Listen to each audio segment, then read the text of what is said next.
उम्मीद है आप सब ठीक होंगे। आज का वीडियो दो भागों में डिवाइडेड है। मैं कुछ दिन हॉस्पिटल में था, अपने परिवार के किसी सदस्य के लिए, तो कुछ हिस्सा मैंने वो लिखा था। कहानी में वह हिस्सा जरूरी था, तो पहले तो आप वह सुन लीजिए। उम्मीद है आप सब ठीक होंगे।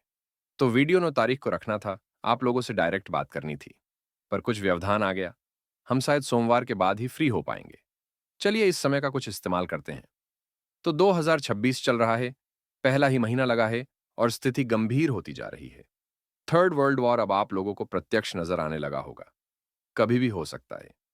देखिए, मुझे नहीं पता आप लोगों को ग्लोबल या देसी समीकरण कितने पता है या उन्हें एनालाइज करने की कितनी एबिलिटी है, पर मैं अगर उन्हें डिटेल में अभी आप लोगों को बताऊंगा तो वीडियो बहुत लंबा हो जाएगा।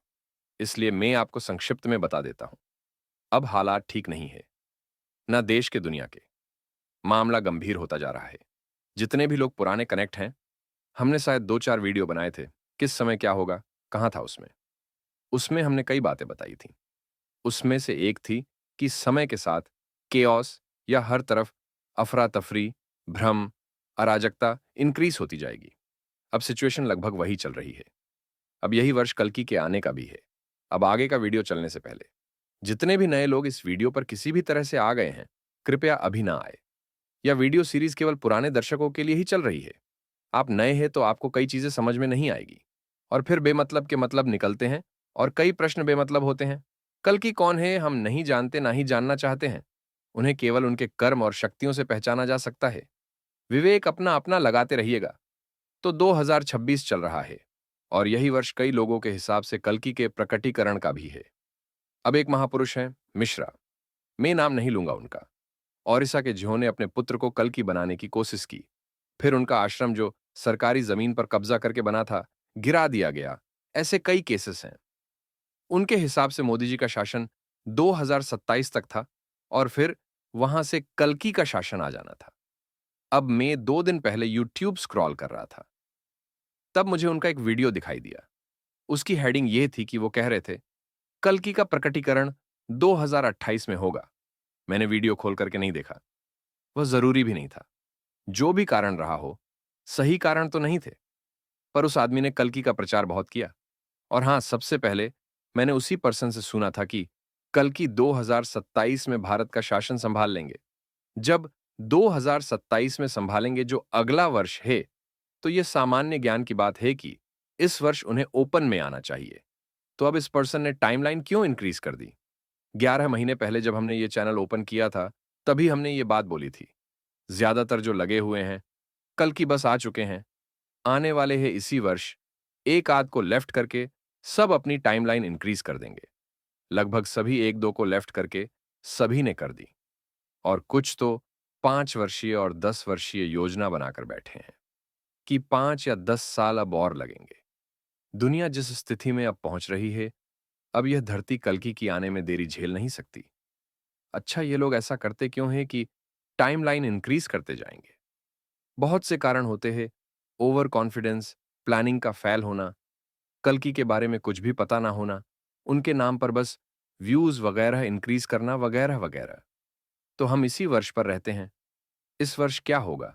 नहीं होगा।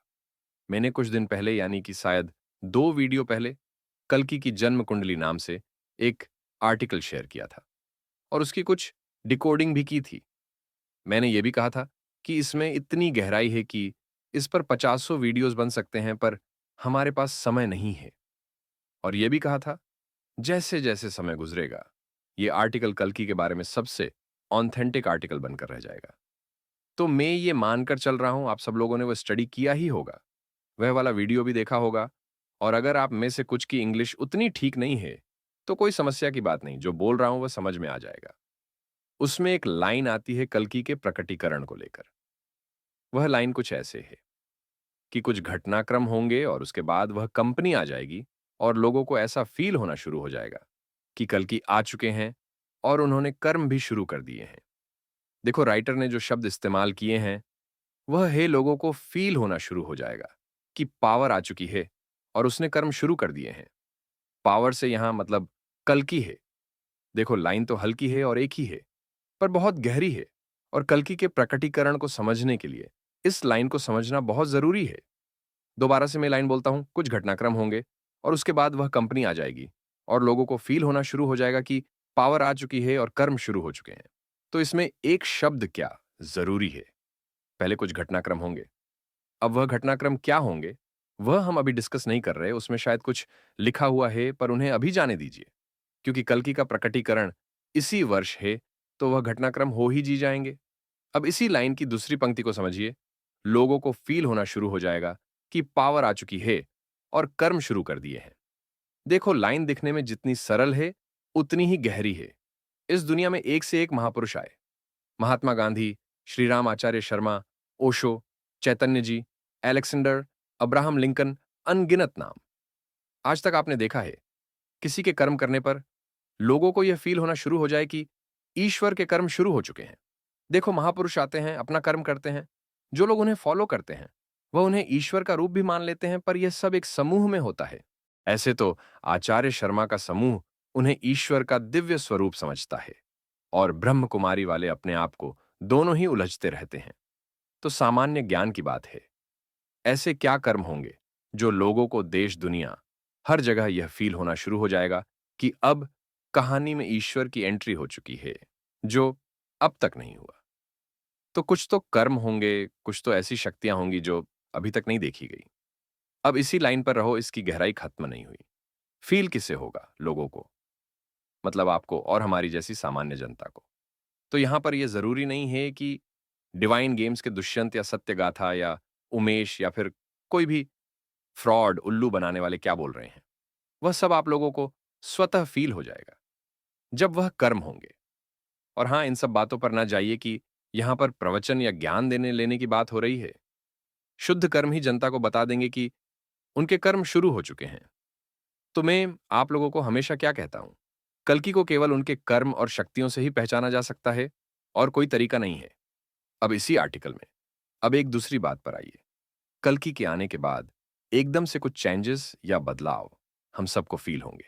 एक थर्ड वर्ल्ड कंट्री, मतलब एक तीसरी दुनिया का देश, अपने आप को सुपर पावर घोषित कर देगा।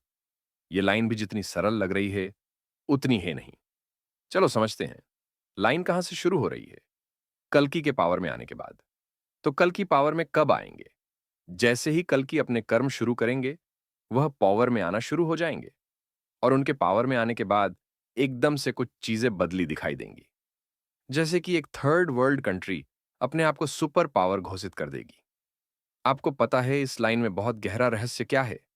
ये हम सभी जानते हैं, कल्कि भारत से ही होंगे। पर आप में से कई लोग ये नहीं जानते होंगे कि भारत अब एक थर्ड वर्ल्ड कंट्री या दुनिया के बैकवर्ड देशों में आता है। भारत अब से 10 साल पहले दुनिया के विकासशील देशों में आता था, मतलब वह देश जो विकास कर रहे हैं। पर अब भारत दुनिया की थर्ड वर्ल्ड कंट्रीज में आता है।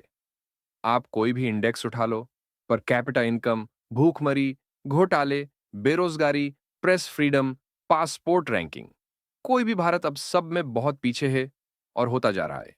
अफ्रीका के कई देश भारत से बेहतर स्थिति में है।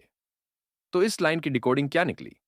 इस लाइन की डिकोडिंग निकली कि कल्कि के कर्म शुरू होने के बाद एकदम से हम लोग कुछ बदलाव फील करेंगे और एक थर्ड वर्ल्ड देश अपने आप को सुपर पावर घोषित कर देगा। ये सब कल्कि के कार्यों का फाइनल परिणाम नहीं होगा, ये सब कल्कि के कार्यों की शुरुआत का रिजल्ट होगा बस। तो कुल मिलाकर रिजल्ट क्या है इन दोनों लाइंस का? इतने विशाल चेंजेस ऐसा तो नहीं होगा कि घर के किसी कोने में सिमट कर रह जाएंगे। ये हम सबको नजर आएंगे, हम आंखें बंद करके बैठ जाए तो भी नजर आएंगे। अब जितने भी लोग अपने आप को कल की वैष्णवी समझ रहे हैं, उनके सामने ये सब बहुत दिक्कत कर देता है। सामान्य ज्ञान की बात है, मैं तो बस इतना कह रहा हूं, अब कल की आए हैं तो कुछ तो अलग सा काम होगा, कोई भी कर दो, जिसमें तथा हो वह कर दो। परेशान होने वाली क्या बात है? पर पता नहीं कहां आग लग जाती है। खैर, उनकी आग उनका पानी, वो जाने। अब देखो, भारत सुपर पावर अपने आप को घोषित कर देगा और एकदम से करेगा। होगा क्या? कुछ नहीं, बस एक राइजिंग होगी, दिमाग को हिला देने वाली राइजिंग। और वह सब भारत की पब्लिक को तो एनरोल करेगी ही, उनका कॉन्फिडेंस भी आसमान पर पहुंचा देगी। क्योंकि कल की अकेले तो राइज करेंगे नहीं, पूरा देश ही करेगा फिर। अच्छा, एक महाशय है यूट्यूब पर, कभी वह बताते हैं कल की कोई वृद्ध थे 70 साल के, वह इसके लिए उलझते रहे, दूसरों का मजाक बनाते रहे, फिर वह अपने आप को उस ज्ञान का गधा हॉर्स समझते रहे कि वही हैं कल की ज्ञान के करियर। आजकल वह लोगों को यह समझाने की कोशिश कर रहे हैं कि कल की एक नहीं है, कल की कई हैं। वो मौके के साथ बदलते रहते हैं और ऐसा करने के पीछे कारण है कि उनकी इंपॉर्टेंस कैसे भी बनी रहे। अब कुछ श्रोताओं ने वह प्रश्न पूछा, हे, और कई बार पूछ चुके हैं तो उत्तर दे देते हैं। देखो, आधा ज्ञान या गलत ज्ञान कहीं खतरनाक होता है अज्ञान से, क्योंकि आधा और गलत ज्ञान में जो ज्ञान शब्द आ जाता है और वह जो ओवर कॉन्फिडेंस देता है, तो आदमी गधे पर बैठकर भी शेर से युद्ध करने चल निकलता है। वह और कई महाशय ये भी कह देते हैं, कल की हमारे अंदर है। सुनिए श्लोक बोलना, वो तो कोई तोता भी कर लेगा, समझ में कितने आ रहे हैं वह समझो। कृष्ण ने जब अर्जुन को गीता समझाई तो अपना विराट स्वरूप दिखाया और यह भी बताया कि सब मेरे अंदर ही है। कृष्ण ने ऐसा क्यों नहीं किया कि अर्जुन के अंदर ही अपने दर्शन करा दिए हो, और इस बात पर जोर देने की जगह कि सब मेरे अंदर है, इस बात पर जोर क्यों नहीं दिया कि मैं सबके अंदर हूं। और इसमें विरोधाभास यह है कि जितने भी महापुरुष होते हैं वह सबके सब अंदर की यात्रा करने की कहते हैं और कहते हैं ईश्वर अंदर ही है। तो कृष्ण ने दुनिया का सबसे जबरदस्त ज्ञान दिया, फिर वह दर्शन क्यों नहीं करा दिए? चलिए, और कॉमन सेंस से समझिए, कृष्ण अगर अर्जुन के अंदर होते या युधिष्ठिर के अंदर होते तो द्रौपदी के साथ जब गलत हो रहा होता तो वह अपने पतियों के अंदर बैठे कृष्ण को ही पुकार लेती। मोबाइल में एक सिम होती है और वह सिग्नल कैच करती है, यह हम सभी जानते हैं। मनुष्य के शरीर में वह चेतना है जो ईश्वर से कनेक्ट कर सकती है। अब वह चेतना तब एक्टिव होती है जब हम माया के फेर को काट पाते हैं। इसीलिए कहा जाता है कि अंदर की यात्रा करो, बाहर से मन हटाओ तो ईश्वर तक पहुंच पाओगे।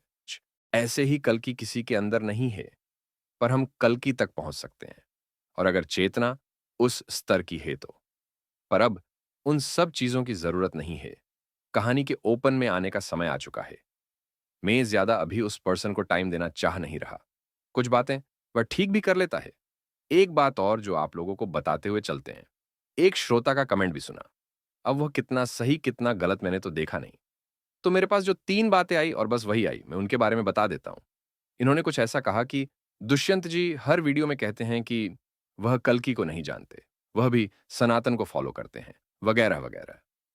देखो मित्र, आप जो कोई भी हो, मैं कल्कि को जानता हूं। मेरा हर वीडियो में यह कहना कि मैं नहीं जानता, वह बस खेल का एक हिस्सा है। मैंने आज भी कहा है, वीडियो के अंत में भी कहूंगा, जब कल्कि सामने आ जाएंगे तब भी कहूंगा। और एक लाइन और इसमें ऐड कर दूंगा आगे, मैंने तो कल्कि नाम ही पहली बार सुना है, क्या अर्थ होता है इसका। ऐसे कार्यों में मुझे मजा बहुत आता है, अलग ही लेवल का आनंद। ऐसा मैं क्यों बोलता हूं, उसके पीछे कई कारण है। एक तो मुझे ये सारे कली के एजेंट्स घुमाने होते हैं। दूसरी बात, अगर मैं ये कह देता हूं कि मैं कल्कि को जानता हूं तो सारा टॉपिक इस बार पर शिफ्ट हो जाएगा कि कल्कि कौन है कौन नहीं।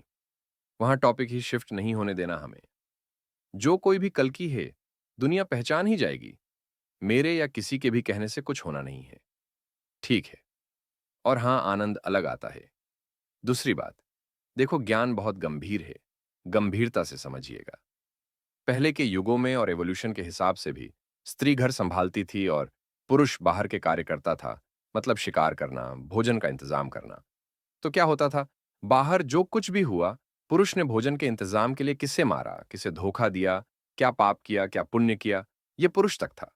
स्त्री जो घर हैंडल करती थी, उस पर यह विश्वास किया जा सकता था कि वह अपने बच्चों को या नई जनरेशन को कुछ अच्छे संस्कार ही देगी। महाभारत के युद्ध में कुछ भी हुआ हो, पांडवों ने कृष्ण ने कैसे भी युद्ध जीता हो, या कौरवों ने कुछ भी किया हो, पाप पुण्य, महिलाएं बाहर थीं। अब ठीक है, उस बात के अपने घाटे थे, हम उसमें नहीं जा रहे। समय बदला, टेक्नोलॉजी आई, क्रांति हुई, महिलाएं भी पुरुषों के साथ साथ हर कार्य में आ गई, शोल्डर टू शोल्डर मिलाकर चलने लगी। बहुत अच्छा हुआ, सही हुआ। पर देखो, कोई भी चीज हो, उसके सही और गलत दोनों पहलू होते हैं। जब स्त्री पुरुष के साथ कार्यस्थल पर आ गई, तो अब तक जो पाप और पुण्य कार्यस्थल के कुरुक्षेत्र के केवल पुरुष अपने ऊपर लेता था, अब स्त्री भी उसमें भागीदार हो गई। पहले पति घोटाला कर रहा है और पत्नी को कुछ नहीं होता, तो पाप भी केवल पति का ही है। उम्मीद की जा सकती है कि पत्नी कुछ तो सही सिखाएगी। अब क्या है, दोनों ही कार्यस्थल पर है, कुरुक्षेत्र में है। अब घोटाला हुआ तो पति भी शामिल है और पत्नी भी। अब आप किससे उम्मीद करोगे कि कौन बच्चों को सही ज्ञान देगा? बच्चे भी गलत ही सीखेंगे। मैं हर किसी को दोष नहीं दे रहा। सही लोग परिवार सब है। पर जो बोल रहा हूं, आप उस बात की गहराई को समझ पाओगे। अब अगर सामान्य ज्ञान लगाओगे, तो आपको समझ आ जाएगा कि कलयुग इतना शक्तिशाली कैसे बना। देखो, मेरी बात का यह अर्थ मत निकालना कि मैं ये कह रहा हूं कि स्त्री को बाहर कार्य नहीं करना चाहिए। कल की लीला में शक्ति का बहुत मेजर रोल है। वह बहुत कार्य करवाएंगी। मैं आपको बस कुछ लॉजिकल सोचने के लिए कह रहा हूं। अब इसमें आप एक बात और कनेक्ट कर दीजिए, कुरुक्षेत्र की। कौरव जब निबटने लगे, तब उन्हें धर्म याद आना शुरू हुआ कि युद्ध में उनके साथ छल हो रहा है, कृष्ण माया फैला रहे हैं, वगैरह वगैरह।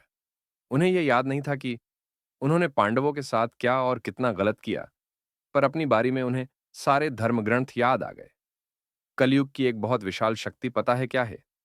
आप लोगों ने सामान्य जीवन में नोटिस की होगी।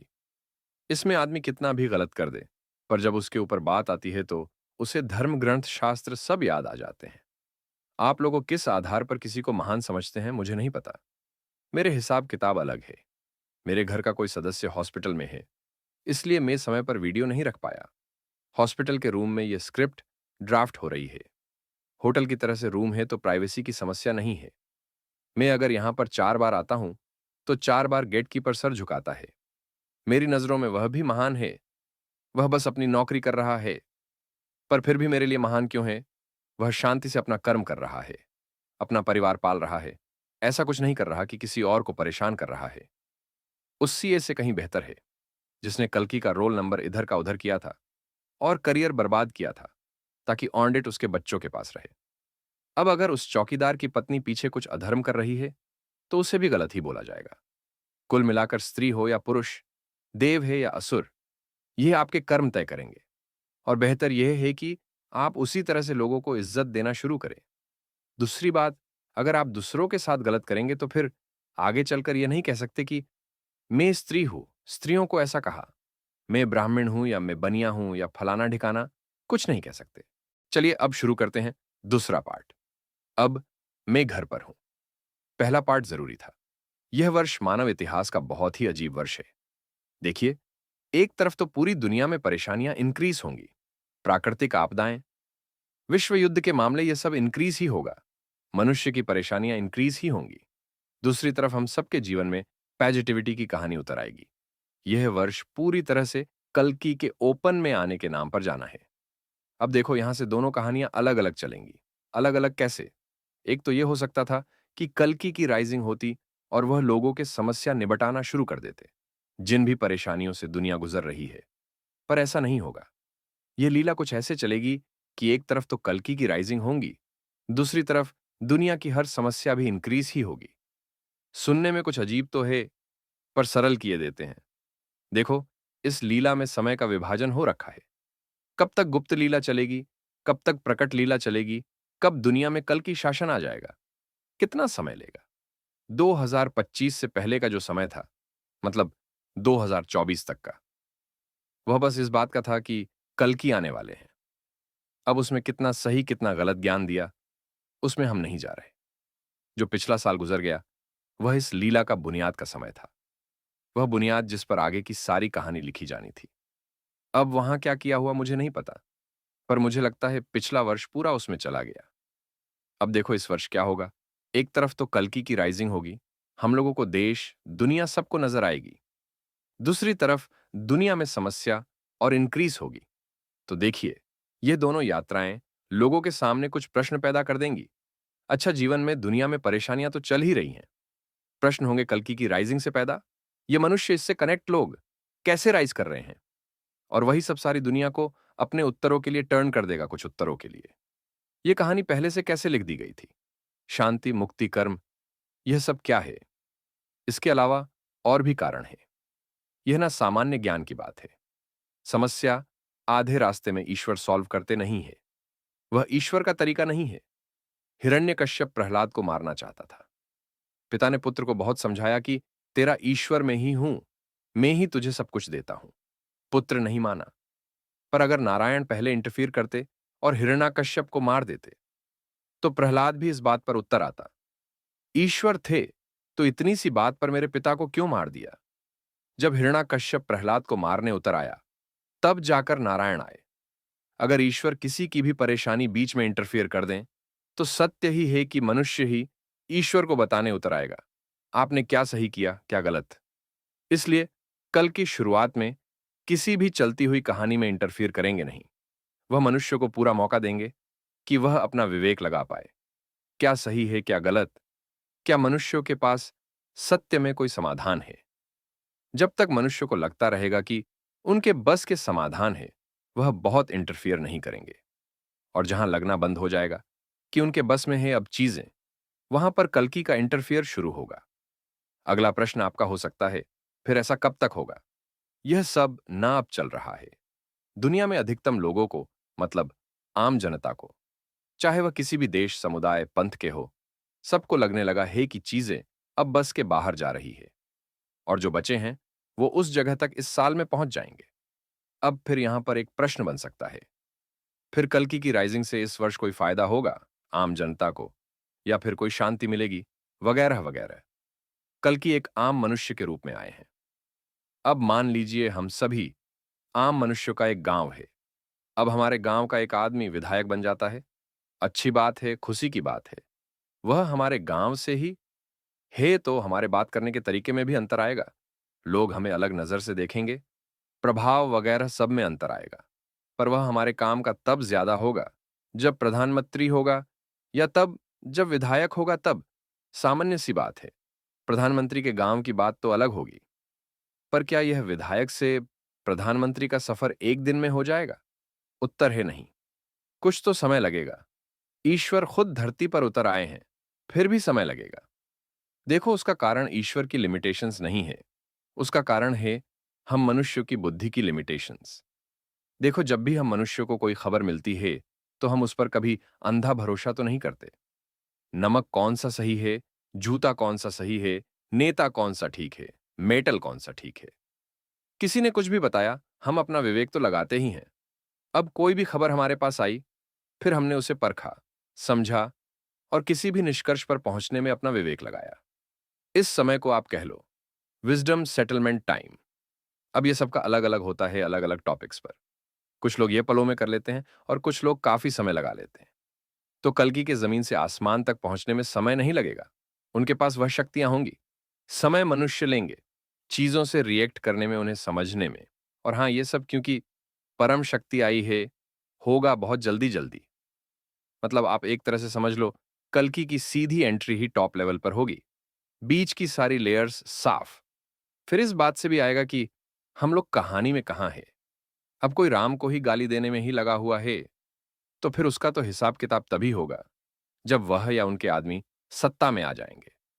जो टीम में है, डायरेक्टली कनेक्ट हैं, वो कहानी में पहले एंटर कर जाएंगे। चलिए, ये तो हो गई एक और बात। अब हम क्लोजिंग पर आते हैं, और क्लोजिंग भी जरूरी है। देखिए, ये जो कल्कि की कहानी है, ये उसका वर्ष है। और ये मैं अकेला नहीं कह रहा, कई लोग कह रहे हैं। अब जितने भी लोग बातों को घुमा रहे हैं, मतलब कह रहे हैं कि लाखों साल बाद आएंगे, या फिर कुछ साल बाद भी, या कि कल की 50 है, या कोई चेतना है, या किसी एक से प्रेम करने आ रहे हैं। सत्य यह कि किसी को भी यह आभास ही नहीं होने क्या होने वाला है। इसी वर्ष दुनिया की सारी भविष्यवाणियां, नोस्त्रदामस, कल की पुराण, बाइबल, भविष्य मल्लिका और भी बची खुची सब खुल भी जाएंगी, और कल्कि के साथ साथ चलना भी शुरू कर देंगी। और अगले कुछ वर्षों में बंद भी हो जाएंगी, मतलब पूर्ण हो जाएंगी। अब यह जो समय है, मतलब मैंने किसी भी वजह से कुछ दिनों का एक्स्ट्रा गैप ले लिया, उसमें मुझे यह आभास हो गया कि कल्कि की गुप्त लीला का समय भी अब पूरी तरह समाप्त हो चुका है। जो भी प्रकृति को उन्हें शक्तियां देनी थी, उन्हें वह सब दी जा चुकी है। अब यहां से कर्म आने का समय है। तो अब हम कर्मों की डिकोडिंग कर देंगे, जैसे अभी तक और चीजों के लिए की। देखो, होगा क्या, जिन जिन लोगों के जो भी स्त्री पुरुष थे, जिनके भी धंधे हमारी वजह से इफेक्ट हुए, वह अब व्यवधान पैदा करने की अंतिम कोशिश कर लेंगे। कुछ जगत माताओं और जगत पिताओं के तो मानसिक स्थिति ही खराब कर दी हमने। उनसे जो हो सकता है करेंगे। एक औरत है, अपने आप को जगत माता समझती थी। वो मेरी फोटो किसी और स्त्री के साथ, जिससे मैं कभी मिला भी नहीं, मेरी बात भी नहीं हुई, तरह तरह की कहानियां बनाकर पोस्ट कर रही थी या अभी भी कर रही होगी। अब उसको अगर मैं कुछ कह दूंगा तो वह शायद फिर सबको ये कहती फिर रही है कि एक स्त्री को ऐसा कह दिया वैसा कह दिया। आपके घर की स्त्री को कहते तो कैसा लगता। कुछ दिन पहले किसी श्रोता ने मुझे यह भी बताया कि वह रो रही थी, यूट्यूब लेफ्ट करने की कह रही थी। मैंने उस श्रोता को उस समय पर वही बात बोली जो कृष्ण ने अर्जुन को कुरुक्षेत्र में कही थी। जैसे दुर्योधन प्रारब्ध में किए हुए कर्मों के कारण वह सब करने को मजबूर था, वैसे ही इसकी भी समस्या यही है। यह भी प्रारब्ध में किए हुए कर्मों के कारण मजबूर है। वो कहीं नहीं जाएगी। मुझे नहीं पता वह है या गई, पर कॉमन सेंस की बातें हैं यह सब। ऐसी एक डायन या असुर नहीं है, कई हैं, जिसकी सुनने वाले जितने चमन हैं, वह उस हिसाब से बोल लेता है। ये जो कहानी आ रही है, ये बहुत विशाल कहानी है, पूरी दुनिया लगनी है। तो मैं हर भोंकने वाले की तरफ ध्यान नहीं दे सकता। कार्य जरूरी है। अब आप लोग इस प्रश्न का उत्तर दे सकते हैं कि कार्य क्यों जरूरी है।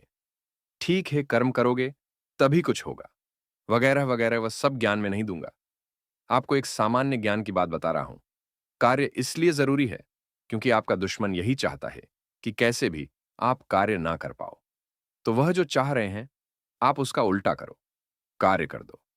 वही उनकी लाइफ का सबसे विशाल दर्द है।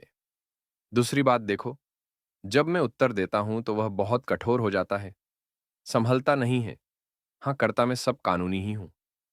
तो जितने भी लोग मुझे धमकियां अब तक देने की कोशिश कर चुके, उतनी ही गलतियां करो जितनी तुम या तुम्हें जिसका सपोर्ट है वह लोग झेल पाए। जो कुछ भी हुआ पिछले कुछ दिनों, अब मैं कुछ टायर्ड हूं। मैं अपना 2-4 दिन का समय लूंगा, फिर कार्य शुरू करूंगा, मतलब जो भी डिकोडिंग है। अगले वीडियो से कहानी बहुत बदल जाएगी। चलिए मिलते हैं अगले वीडियो में।